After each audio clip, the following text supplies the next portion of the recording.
ఒకవేళ మీ అబ్బాయి ఆర్ అమ్మాయి మీతో అబద్ధాలు చెప్తున్నారని అనుకోండి, దానికి అర్థం మీరు వాళ్ళ పాత మిస్టేక్స్ పైన ఓవర్ గా రియాక్ట్ అయి ఉంటారు కాబట్టి మీతో వాళ్ళు నిజం చెప్పడం లేదు. ఒకవేళ మీ పిల్లలు మీతో చెప్పకుండా సీక్రెట్స్ మెయింటైన్ చేస్తున్నారంటే దానికి అర్థం మీరు గట్టిగా అరిచి తిట్టి ఉంటారు, అందుకే మీ చైల్డ్ మీతో సీక్రెట్స్ మెయింటైన్ చేస్తున్నాడు. ఒకవేళ మీ చైల్డ్ యొక్క సెల్ఫ్ ఎస్టీమ్ లోగా ఉంటే దానికి అర్థం మీరు మీ పిల్లల్ని ఎంకరేజ్ చేయలేరేమో. మీ అబ్బాయి ఆర్ అమ్మాయి ఒక విషయంలో స్టాండ్ తీసుకోవడం లేదంటే దానికి అర్థం మీరు మీ పిల్లల్ని పబ్లిక్ లో ఇన్సల్ట్ చేసి ఉంటారు. ఒకవేళ మీ చైల్డ్ భయపడుతున్నాడని అనుకోండి, దానికి అర్థం మీరు మీ పిల్లలకి స్ట్రగుల్ ఫేస్ చేసి గెలవాలని చెప్పలేదేమో. ఒకవేళ మీ పిల్లలు ఇతరుల ఫీలింగ్స్ ని రెస్పెక్ట్ చేయడం లేదంటే దానికి అర్థం మీరు మీ పిల్లల ఫీలింగ్స్ కి రెస్పెక్ట్ ఇవ్వలేదేమో. చూడండి పేరెంట్స్, ఈ యూనివర్స్ యొక్క సింపుల్ లా ఏంటంటే వేప గింజ నాటి మామిడి పండ్లు కావాలంటే కుదరదు కదా. ఒకవేళ మీ చైల్డ్ ఈ రోజు అందరితో జెలస్ గా ఫీల్ అవుతున్నాడంటే మీరు అతన్ని ఇతరులతో కంపేర్ చేసి అలా తయారు చేశారని తెలుసుకోండి.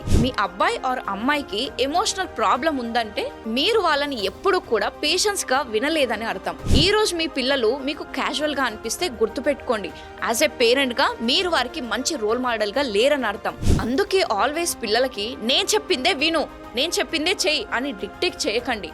అప్పుడు మీ పిల్లలు మీ మాట వింటారు. మీకు తెలిసిన పేరెంట్స్ అందరితో ఈ వీడియో షేర్ చేసి హెల్ప్ చేయండి.